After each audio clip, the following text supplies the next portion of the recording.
The year is 1850, and miners all the way from the east come to the west in search of gold. This is the gold rush. And when the gold rush happened, thousands of miners came in, and there was a line between the natives and the gold rush miners. What they did was they posted a bunch of forts along the west of the Brazos River. One of these forts is Fort Phantom. This fort was built on November 14th, 1851, and there was like wagons full of officers and soldiers. There was about 5 companies of 5th Infantry men who came in here, built this fort, and it was like, yeah. Whoa! But it wasn't until April 6, 1854 that this whole place was burnt to the whole ground. Everything that was made of... A commander named Lieutenant Givens was suspected of setting the whole place afire. Everything burnt down, everything made of wood was just burnt down, and he was court-martialed, gone forever. The result is the stone. Oh, don't mind me. I'm just warming myself up at this chimney. Right now, we are standing inside the commander's house. This is where they put the leading guy, the officer. As you can see, you know where the house is because there's a chimney right on this end and a chimney on this end. And there would just been a roof right above my head. But there is no roof because it was made of wood and it's all gone. And on this fort, they would have used cannons to protect themselves. They would have been like back here and they would just go, fire in the hole! And then it explodes and it kills everybody. Welcome to the officers' quarters.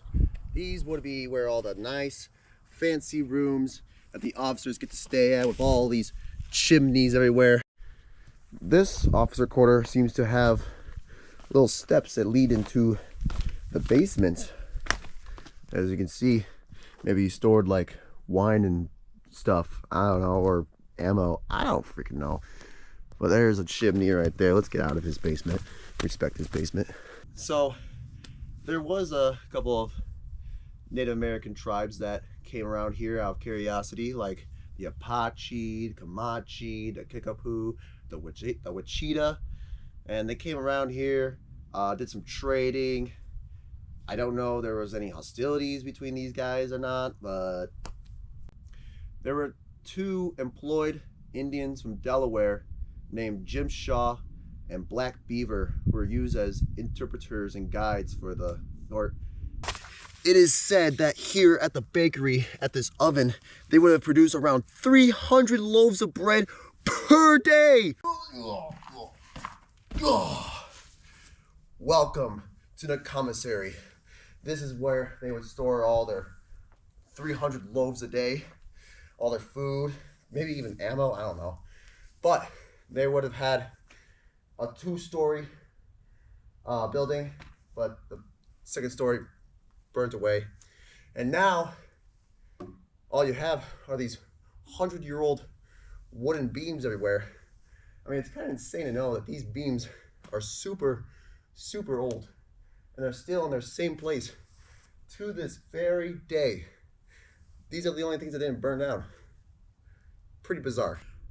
I cannot imagine that God ever intended white man to occupy such a barren waste. That was a quote from Lieutenant Clinton W. Lear, November 19th, 1851.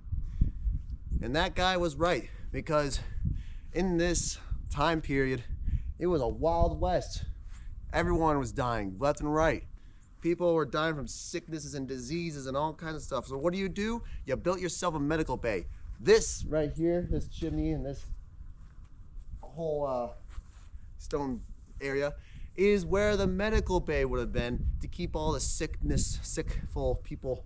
You can imagine all the people who are suffering and sitting in here just, nurse, help! That's what they would have been doing. area with this nice little chimney. And get over here. Let me show you something. All right? I'm gonna show you how nice this chimney is. I'm at a fort. I'm at a fort. I'm in a cool fort. Oh my God, this is so cool. Oh my God.